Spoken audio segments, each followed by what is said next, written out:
কোতুলপুরে vote যত এগোচ্ছে ততই চড়ছে রাজনৈতিক উত্তাপ। গ্রামের মাটিতেই ধরা পড়ছে সেই লড়াইয়ের ছবি।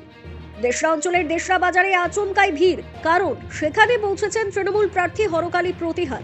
বাজারে ঘুরে একেবারে মানুষের মাঝে মিশে গিয়ে কুশল বিনিময়, সমস্যা শোনা, প্রচার যেন হয়ে উঠল একেবারে ঘরের ছেলের মতো। এরপর খিরিগ্রামের চায়ের আড্ডায় জমে ওঠে আসল ছবি।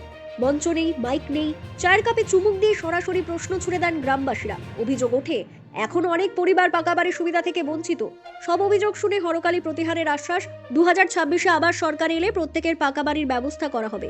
সঙ্গে তার দাবি, উন্নয়নের জোরেই মানুষ এখনো তৃণমূলের পাশে। চায়ের দোকানের সেই ছোট্ট আড্ডাই যেন হয়ে উঠল বড় রাজনৈতিক মঞ্চ, যেখানে প্রতিশ্রুতি আর বাস্তবের মুখোমুখি দাঁড়িয়ে স্পষ্ট হয়ে উঠছে কোতুলপুরের ভোটের লড়াই। আমাদের খিরি শিবতলাতে আমাদের সঙ্গে সময় দিচ্ছে, ওনাকে আমরা অসংখ্য ধন্যবাদ জানাই। আপনারা প্রত্যেকে অবগত আছেন, মমতা ব্যানার্জির 100টা অর্থীন প্রকল্প তৈরি করেছে রাজ্যের মানুষের জন্য। কিছু মানুষের কিছু কিছু ক্ষোভ থাকবে, চাহিদা থাকবে। আস্তে আস্তে নির্বাচনের পরে দাদা নিজে এসেছেন, অভিযোগ শুনছেন এবং লিস্ট করছেন। ভোটের পরে উনি অক্ষরে অক্ষরে পালন করবেন, এটুকু বার্তা আপনাদের সামনে দিয়ে যাচ্ছে। আপনাদের কাছে অনুরোধ প্রত্যেকে গেছে, 26-এ নির্বাচন বিপুলভাবে ভোট দিয়ে দাদাকে জয়যুক্ত করুন। মমতা ব্যানার্জির হাতকে শক্ত করুন। 26-এ যে নির্বাচন, যেমন মমতা ব্যানার্জি যে আমাদের বাংলার মধ্যে বারবার দাঙ্গা লাগানোর চেষ্টা করছে বিজেপি সরকার, বিভিন্ন দিকে ভোট এলে ওনাদেরকে খুঁজে পাওয়া যায়, ভোটের আগে ওনাদেরকে খুঁজে পাওয়া যায়, তার আগে আমরা দেখতে পাই না যে বিজেপি যারা নেতৃত্ব আছে। আমরা প্রত্যেকের কাছে অনুরোধ করছি, আপনারা 26-এ যে নির্বাচন 23 এপ্রিল সকাল সকাল নিজের ভোট, নিজের মূল্যবান ভোটটি অযথা নষ্ট করবেন না। আপনাদের এমএলএ যদি আপনাদের কাছে না থাকে, আপনারা 5 বছর উন্নয়ন থেকে বঞ্চিত থাকবেন, এটা আপনারা মনে রাখবেন। মমতা ব্যানার্জি সরকারে থাকবে, কিন্তু কোতুলপুর যদি হেরে যায় তাহলে আমরা 5 বছর উন্নয়নের তহবিল থেকে বঞ্চিত থাকবো। আমাদের যে মানুষের অভিযোগ আছে, রাস্তাঘাট, পুকুর ডুবা, কল নালা, এইগুলো যে আমরা কাজগুলো কিভাবে করব, আমাদের এমএলএ ছিল না, এমএলএ আমরা পেয়েছি। আবার যে দিদি আমাদের দাদাকে প্রার্থী করেছে, আমরা গর্বিত গ্রামের মানুষ।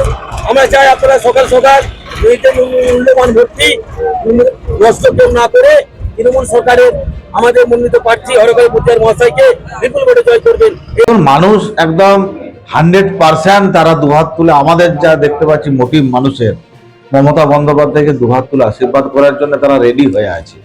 তার কারণ যা বলছি, সঙ্গে সঙ্গে সমস্ত প্রকল্প মমতা বন্দ্যোপাধ্যায়ের পরিষেবা পাচ্ছে।